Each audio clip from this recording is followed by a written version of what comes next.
U.S. recently called on Homeland Security Secretary Alejandro Mayorkas to resign. Joining me right now is Iowa Congresswoman Ashley Hinson. She's a member of the Budget and Appropriations Committees as well. Congresswoman, it's good to see you this morning. Thanks very much. This administration will not acknowledge the crisis at the border. What are you going to do about it?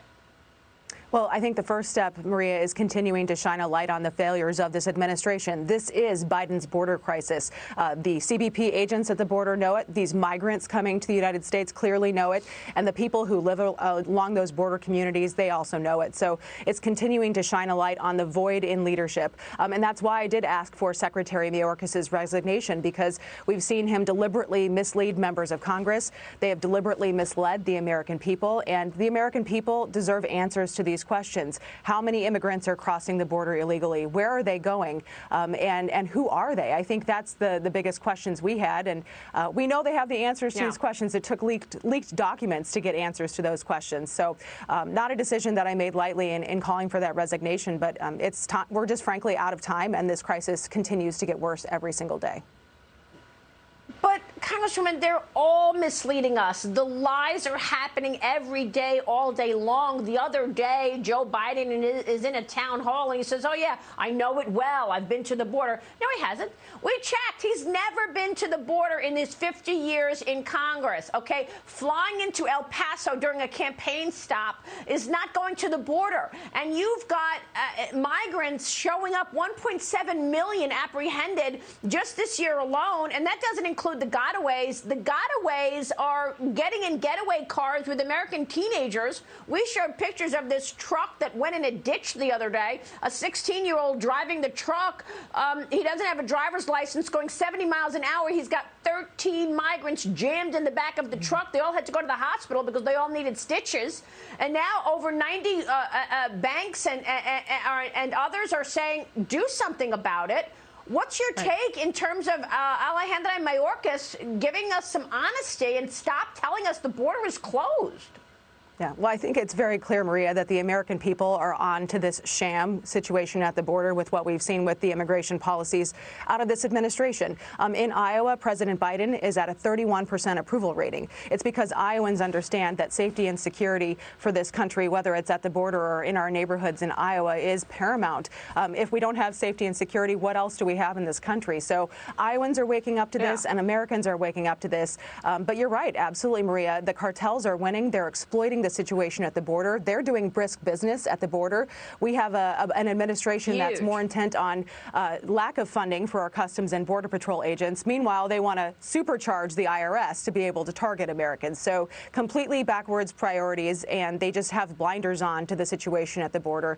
So that's why we're continuing to spotlight this issue. And I thank you, Maria, for what you're doing to continue to spotlight this issue as well, because I think it is high time that we call them for some serious answers here. Yeah, this is a totalitarian government. You've got plans for bank surveillance. You've got mandates on vaccines. You've got censorship of free speech. I mean, this is not America. I want to talk about this IRS situation. Over 90 banks and other groups calling on the president to drop this controversial proposal to allow the IRS to surveil our bank account. Last week, Senate Democrats updated the proposal. Now they're raising the threshold to $10,000 rather than the initial $600. It's still captures most Americans. They want to watch every transaction we do in our bank accounts. I want to get your take on how you're going to stop this, Congresswoman, but let me bring in Steve Forbes, because, Steve, you're also outraged by this idea, and you know that this is all surveillance and a way to weaponize the IRS. That's right. It's not just about raising money, Maria. It's also about control. We are watching you, this complex code. If we want to get you, we can. And you're not going to have the resources to fight us, unlike the so-called billionaires. They do have the resources to fight it. So I'm wondering, Congresswoman, what can be done in this new proposed capital gains tax of taxing unrealized gains is also a form of control, because they get to, again, paw through everything you have. So, one, how do we make sure this Remain in Mexico court order is actually adhered to? And two, can we stop these intrusions by the IRS, either through a so-called wealth tax or weaponizing the IRS in this big spending bill?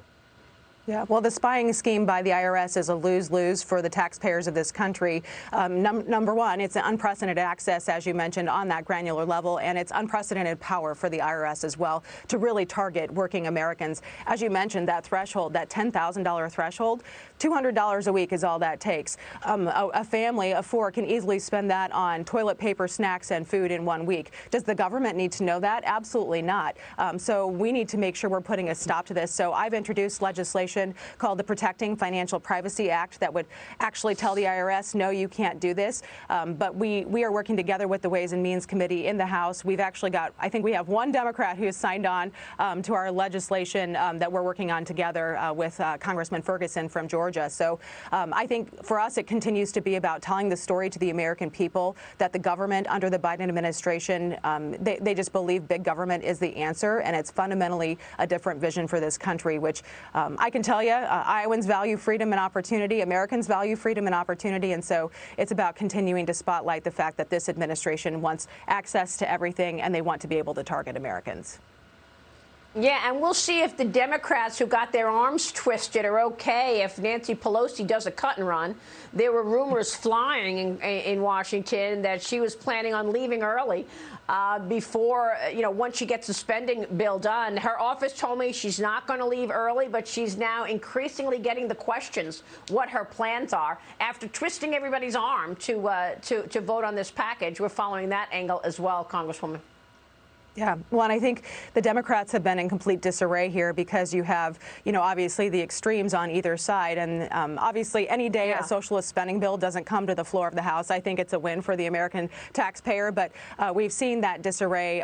It's been week after week. It seems like we're living in Groundhog Day on the floor here in Washington, D.C. But again, I think really what it's about is we're out there telling the story about what's really in this reconciliation package, what's really in the infrastructure bill. And again, it's more big government. It's these climate provisions. It's social spending packages, long-term programs. Yeah, it's just a complete philosophical change. We so appreciate you joining us, Ashley Hinson. We're talking about the climate when we talk with the state about the state of the energy industry next. We will see you soon, Congressman. Thank you.